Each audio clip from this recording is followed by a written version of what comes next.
नमस्कार। आज श्रावण शुक्ल नवमी शके 1938 सादर करत आहोत ठाणे वार्ता। ठळक घडामोडी। कर्जत गाडी उशिरा आल्यामुळे बदलापूरमधल्या प्रवाशांनी केलेल्या आंदोलनानं मध्य रेल्वेची सेवा 5 तास ठप्प। धोकादायक इमारत निष्कासित करताना रहिवाशांना हमीपत्र देण्याचे पालकमंत्र्यांचे आदेश। आणि त्र्यंबकेश्वर येथील सिंहस्थ कुंभ पर्वाची समाप्ती। या आणि इतर घडामोडी विस्तृतपणे पण काही क्षणातच। ठाणे वार्ता पहा श्रीस्थानक वाहिनीवर। आता सकाळी 9:15 पासून रात्री 9:15 पर्यंत ठाणे वार्ता, ठाण्यातील पहिलं दृकश्राव्य माध्यम। श्रीस्थानक वाहिनी ठाण्याची स्वतःची वाहिनी। ठाण्यातील घडामोडी, कार्यक्रम, वादविवाद, अगदी गाणी, नाटक याचा आनंद घर बसल्या पहा श्रीस्थानक वाहिनी। आपल्या ठाण्याचं हक्काचं व्यासपीठ श्रीस्थानक वाहिनी। ठाणे वार्ता आता संकेतस्थळावर देखील ठाणेवार्ता.com वर क्लिक करा आणि ठाण्याच्या घडामोडी जाणून घ्या। ठाण्यातील पहिलं ऑनलाईन माध्यम ठाणेवार्ता.com। नमस्कार मंडळी, दर रविवारी पाहायला विसरू नका। नमस्कार मंडळी, आपल्या प्रश्नांचं थेट उत्तर। ठाणे वार्ता पहा श्रीस्थानक वाहिनीवर। आता सकाळी 9:15 पासून रात्री 9:15 पर्यंत ठाणे वार्ता, ठाण्यातील पहिलं दृकश्राव्य माध्यम। मध्य रेल्वेच्या उपनगरीय गाड्यांमध्ये या ना त्या कारणानं होणारे सततचे बिघाड आणि त्यामुळे कामावर जाण्यासाठी होणारा उशीर यामुळे त्रस्त झालेल्या मध्य रेल्वेच्या प्रवाशांनी आज सकाळी अचानक उत्स्फूर्त आंदोलन केल्यामुळे मध्य रेल्वेची उपनगरीय सेवा जवळपास 5 तास ठप्प झाली होती। पहाटेच्या कर्जतहून छत्रपती शिवाजी टर्मिनसकडे येणाऱ्या गाडीमध्ये भिवपुरी रेल्वे स्थानकाजवळ तांत्रिक बिघाड झाला होता।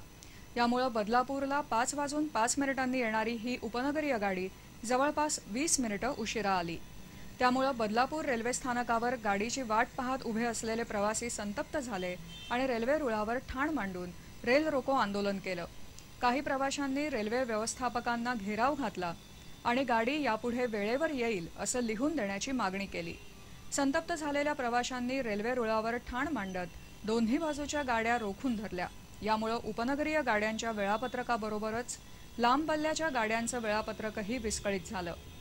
आंदोलनाची धार वाढल्यानं उपनगरीय सेवा जवळपास 5 तास ठप्प झाली होती। या आंदोलनाची दखल मुख्यमंत्र्यांनीही घेतली। रेल्वे मंत्री सुरेश प्रभू यांनीही वरिष्ठ अधिकाऱ्यांना प्रवाशांशी चर्चा करून मार्ग काढण्याचे आदेश दिले। कर्जतहून येणारी ही गाडी रोज अर्धा तास उशिरा येत असल्यामुळे नुकसान होत असल्याचं प्रवाशांचं म्हणणं होतं। जोपर्यंत लेखी दिलं जाणार नाही तोपर्यंत आंदोलन मागे घेतलं जाणार नाही या मागणीवर प्रवासी ठाम होते। खुद्द रेल्वे मंत्र्यांनीही प्रवाशांना आंदोलन थांबवण्याची विनंती केली, मात्र मध्य रेल्वेच्या महाव्यवस्थापकांनी या आंदोलनाबाबत चुकीची प्रतिक्रिया दिल्यानं प्रवाशांच्या संतापात भर पडली। या आंदोलनामुळे Siddheshwar express, Mahalakshmi express, Indrayani express, intercity या गाड्यांवरही परिणाम झाला। तर डेक्कन क्वीन, सिंहगड या गाड्या कर्जत, पनवेल, दिवा मार्गे वळवण्यात आल्या, तर काही लांब पल्ल्याच्या गाड्यांचे मार्ग तसंच वेळाही बदलण्यात आल्या। मध्य रेल्वे सेवा ठप्प झाल्यामुळे नंतर प्रवाशांना लांब पल्ल्याच्या गाड्यांमधून प्रवास करण्याची मुभा देण्यात आली होती। या आंदोलनामुळे रस्त्यात अडकलेल्या रेल्वे प्रवाशांना बदलापूरमधल्या Mahesh Kamat, Geeta Gadkar, Ankita foundation, haemophilia group, GSB foundation अशा संस्थांच्या वतीनं मोफत मिनरल वॉटर तसंच बिस्किटचे पुडे वाटण्यात आले। कधी नव्हे ते रेल्वे स्थानकांमधून रेल्वे प्रवाशांच्या आंदोलनाबाबत माहिती देण्याबरोबरच प्रवाशांसाठी विशेष गाड्या सोडल्या जात असल्याचं सांगितलं जात होतं। पोलीस उपायुक्त सुनील भारद्वाज, प्रांत अधिकारी BG गवांदे, तहसीलदार प्रशांत जोशी, सहाय्यक पोलीस आयुक्त दिलीप जगताप तसंच रेल्वे पोलिसांनी परिस्थिती शांतपणे हाताळल्यानं कोणताही अनुचित प्रकार घडला नाही। ठाणे महापालिकेच्या परिवहन व्यवस्थापकांनी कळवा आगाराच्या प्रमुखांना केलेल्या अश्लील शिवीगाळीमुळे परिवहन कर्मचाऱ्यांनी आज व्यवस्थापकांच्या विरोधात जोरदार निदर्शनं केली। ठाणे परिवहन सेवेचे व्यवस्थापक सुधीर राऊत हे त्यांच्या कार्यपद्धतीमुळे अनेकदा अडचणीत आले आहेत। अलीकडेच झालेल्या परिवहन सेवेच्या बैठकीतही त्यांना माघारी पाठवण्याचा ठराव मंजूर करण्यात आला होता। ठाणे परिवहन सेवेच्या ताफ्यात असलेल्या गाड्यांपैकी निम्म्या गाड्याही रस्त्यावर धावत नसल्यामुळे प्रवासी हैराण आहेत। गाड्या रस्त्यावर आणण्यासाठी परिवहन प्रशासन प्रयत्नशील असल्यामुळे त्यातूनच ही शिवीगाळ झाल्याचं सांगितलं जातं। परिवहन व्यवस्थापक सुधीर राऊत यांनी कळवा आगाराचे प्रमुख नितीन सोनटक्के यांना गाड्या दुरुस्त का होत नाहीत यावरून बरीच शिवीगाळ केली। या प्रकारामुळे सोनटक्के यांना रुग्णालयात दाखल करावं लागलं।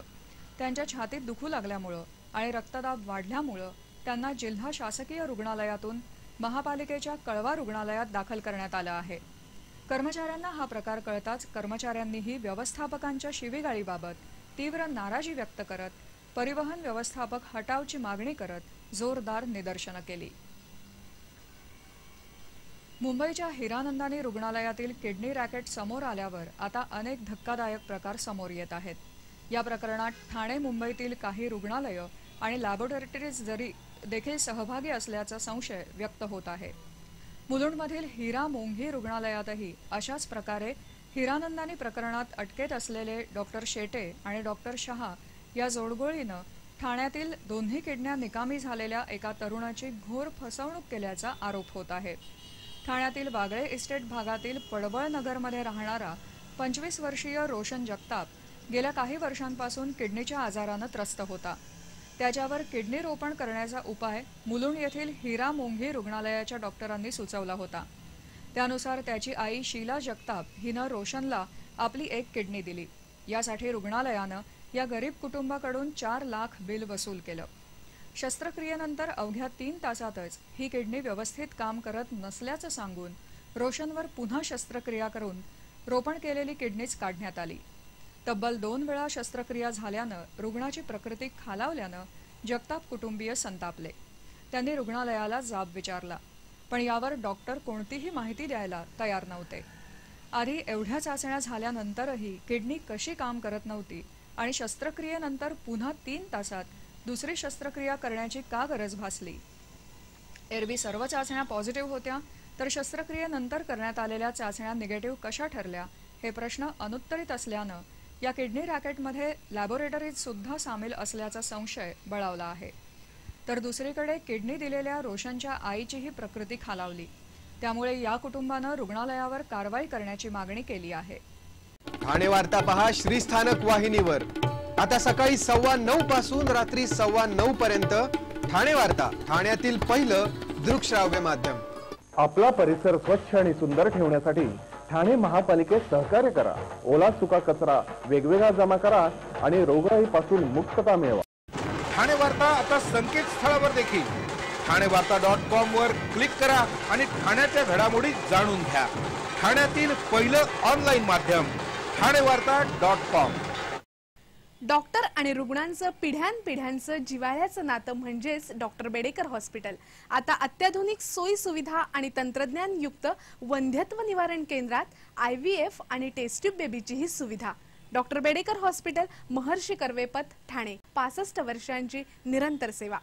ठाणे वार्ता पहा श्रीस्थानक वाहिनीवर।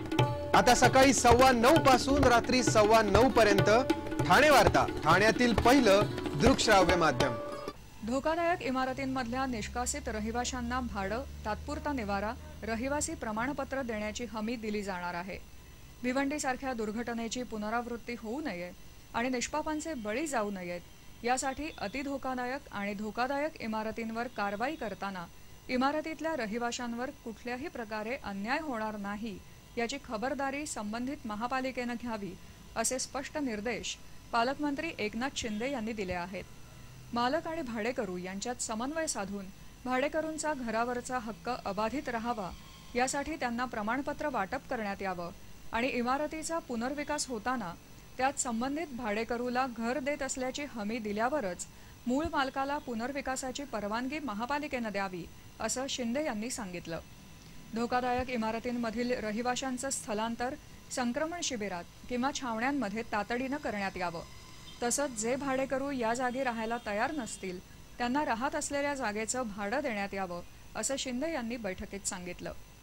30 वर्ष जुन्या इमारतींचं स्ट्रक्चरल ऑडिट तसंच झपाट्यानं उभ्या राहिलेल्या 15 वर्ष जुन्या अनधिकृत इमारतींचं देखील स्ट्रक्चरल ऑडिट युद्धपातळीवर करण्यात यावं असे आदेश पालकमंत्र्यांनी यावेळी दिले। अवजड कॉईल वाहून नेणाऱ्या ट्रेलरला झालेल्या अपघातानंतर मदत कार्यासाठी आलेल्या क्रेन्स विविध कारणामुळे बंद पडल्यानं काल पहाटेपासून घोडबंदर रोड ठप्प झाला होता। तब्बल 8 ते 9 किलोमीटरपर्यंत वाहनांच्या लांबच लांब रांगा लागल्यानं त्याचा सर्वाधिक फटका ठाणे ते बोरिवली मार्गावरील प्रवासी आणि शाळकरी बसेसना बसला. ठाण्याहून घोडबंदरच्या दिशेनं जाणाऱ्या मार्गावर गायमुख इथे बुधवारी रात्री 1:30 वाजण्याच्या सुमाराला अवजड कॉईल घेऊन जाणारा 40 फुटी कंटेनर उलटला. या अपघातग्रस्त वाहनाच्या बचावासाठी ठाणे शहर वाहतूक शाखेकडून पाठवलेल्या 2 क्रेन्स बंद पडल्या. त्यानंतर तिसरी क्रेन पाठवण्यात आली. त्या क्रेनमधीलही इंधन संपल्यामुळे अपघातग्रस्त कंटेनर हटवण्याच्या कामाला उशीर झाला. तोपर्यंत या मार्गावरील एकही वाहन जागचं हललं नाही. अखेर सकाळी 9च्या सुमाराला कंटेनर हटवण्यात यश आलं. त्यानंतर वाहतूक सुरळीत होण्याच्या बेतात असतानाच मुंबई अहमदाबाद महामार्गावर एका वाहनामध्ये बिघाड झाला. त्याचा परिणाम घोडबंदर मार्गावरच्या वाहतुकीवर झाला. दुपारी 12 नंतर या मार्गावरील वाहतूक सुरळीत होत असताना या कालावधीत अवजड वाहनांना वर्दळ सुरू झाल्यानं ठाण्याहून घोडबंदरच्या दिशेनं जाणारी मार्गिका पुन्हा ठप्प झाली. त्र्यंबकेश्वर येथील सिंहस्थ कुंभ पर्व काल रात्री समाप्त झालं. ही माहिती पंचांगकर्ते दाकृ सोमण यांनी दिली.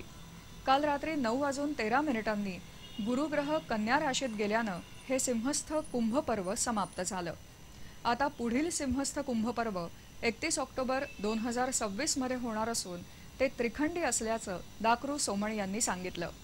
त्यावेळी गुरुग्रह वक्री गतीमुळे सिंह राशीतून पुन्हा कर्क राशीत येणार असल्यानं असं घडणार असल्याचं सोमण यांनी सांगितलं. पुढील सिंहस्थ कुंभ पर्व 31 ऑक्टोबर 2026 ते 25 जानेवारी 2027, 25 जून 2027 ते नोव्हेंबर 2027 आणि 28 फेब्रुवारी 2028 ते 24 जुलै 2028 पर्यंत असेल असं दाकृ सोमण यांनी सांगितलं. जिल्ह्यात इमारत दुर्घटनेचा सिलसिला सुरूच असल्यानं बचाव कार्य करणाऱ्या NDRFचा कायमस्वरूपी तळ शहरात उभारला जाणार आहे. जिल्ह्यात कुठेही दुर्घटना झाल्यास NDRFच्या जवानांना घटनास्थळी पोहोचण्यात विलंब होऊ नये यासाठी पालकमंत्र्यांच्या आदेशानं ठाणे पालिका आयुक्त संजीव जयस्वाल यांनी NDRF जवानांची तात्पुरती व्यवस्था पोखरण रोड इथल्या महापालिकेच्या इमारतीत करण्याचं ठरवलं आहे. कालांतराने जागेची निश्चिती झाल्यावर NDRFच्या जवानांसाठी कायमस्वरूपी तळ उभारणार असल्याचं त्यांनी सांगितलं. NDRFचा तळ तळोजाच्या जवळ असल्यानं दुर्घटनेनंतर तळोजाहून घटनास्थळापर्यंत पोहोचण्यास किमान 2.5 ते 3 तासांचा कालावधी लागतो. यामुळे बचाव कार्यात विलंब झाल्यास मृतांचा आकडा वाढण्याची भीती असते. 2013 साली शीळफाटा इमारत दुर्घटनेनंतर जिल्ह्यात तातडीनं NDRFचा तळ उभारण्यासाठी महापालिकेनं पोखरण रोड नंबर 2 इथल्या गृहनिर्माण संकुलाच्या सुविधा भूखंडावर TDRच्या माध्यमातून NDRFचा तळ उभारण्याचं ठरवलं होतं. मात्र प्रस्ताव फायलींच्या ढिगाऱ्याखालीच राहिले. त्याची दखल आढावा बैठकीत पालकमंत्र्यांनी घेतली. त्यानुसार पालिका आयुक्तांना निर्देश देत पोखरण रोडवरील उर्वी पार्क इमारतीत NDRF जवानांची व्यवस्था पालिकेमार्फत करण्यास सांगितलं आहे. या जिल्ह्यात कुठेही दुर्घटना झाल्यास संकटाचा सामना एकत्रितपणे करता यावा म्हणून सर्व महापालिका आणि नगरपालिकांमध्ये समन्वय साधणारी मध्यवर्ती समन्वय समिती तयार करण्याचे निर्देश यावेळी पालकमंत्र्यांनी दिले.